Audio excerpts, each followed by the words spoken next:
大家好，我是伟伟。今天休息呢，跟我老公、孩子，我们3个人又来到新房子这里了。我们上去瞅瞅，看我们家那个冰箱能不能一个位置。每次一拍视频，大家都说我，其实我也觉得放到那个位置不行的，但是瞅瞅又没有别的地方放。我说今天过来看能不能换个地方，好久也没过来了。走喽！感觉哪里在吹风一样。来，怎么把我关外面干嘛？谁叫你走的这么慢？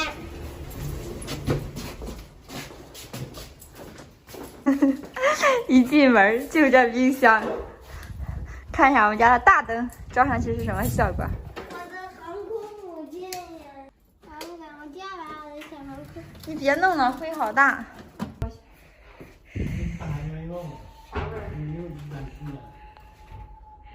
是怎么一个焦味一样的？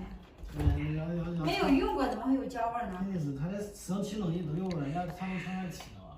算了，不尝，尝到人家还得擦呢，过来的时候再尝吧。咱俩把它移一下试试，挪一下来，好吧？挪那边或者挪那儿都行。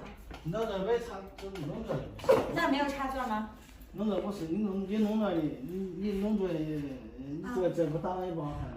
到时间买一个好东西给它挡一下，珠子或者啥之类的，试试吧。本来我觉得也还好，没那么丑，然后每个人都说了之后，我自己越看也觉得不是那么回事儿，还是得移移。挪那边试试，那边你手比一下宽度够吧？啊，量一下。我觉得这好不？我感觉我量一下布。那不我看一布，我试一下就知道。就是，这不够，不够，这也够吗？哎，你没吃饭？我可不没吃饭嘛，去那边拍。你给我去，我。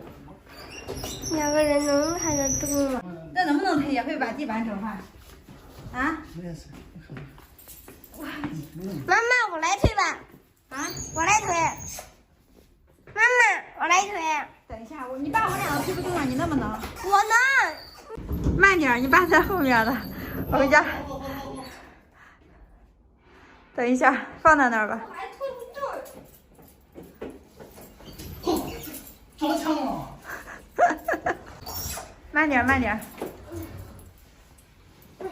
哎，乖，我哪儿错了？我也是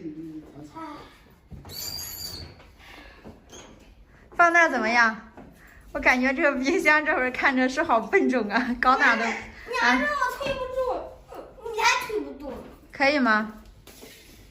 啊？可以是可以。啊？可以是可以。然后这个样子，门口就变成这样子的了。给大家看一下啊，它就是卫生间进来没有啥东西挡了，这个桌子一会儿把它拿走。这地方是挺大挺敞的，关键客厅这里放在这儿是不是也还好？郑小勇，到时间那里弄个啥呢？哎呀，我感觉放在那儿也。你这是不是以后要给我放玩具啊？啊？这是以后要给我放玩具。好，那个地方归你，以后你来安排。就是对着这卫生间也不好呀，是不是？就是妈妈，就是你是这样放冰箱是吧？我觉得这样放行不行？那样放？啊。你说挑个头，门朝那儿是吧？啊。那样子的话，就把你爸的背景墙给他挡住了，是不是这样？那也没啥事儿啊。你说周子豪说把头放在那个方向，可以吗？不行，那样子我感觉会被。量一下试试。这样放可以。啊？这样放可以吗？要不要量一下呀？这样放可以。要不要量一下呀？那你量一下呗。其实我觉得他那样子放也可以试一下。我就是想要个大冰箱，可是就是没有大房子，所以这放上去就太难看了。走了，要不然一会儿收拾回去吧。啊，先放那儿吧，到时间。放得下。你这样一量就是知道放得下。到处都是灰。哎呀，摆了一下，然后来看看房子，这会儿准备回去呢。大家觉得冰箱放在那里怎么样呢？我觉得房子小，那个冰箱确实买的有点大了，放在哪个地方现在都不好弄了。走，回去吧。本期视频就给大家录到这里了，拜拜。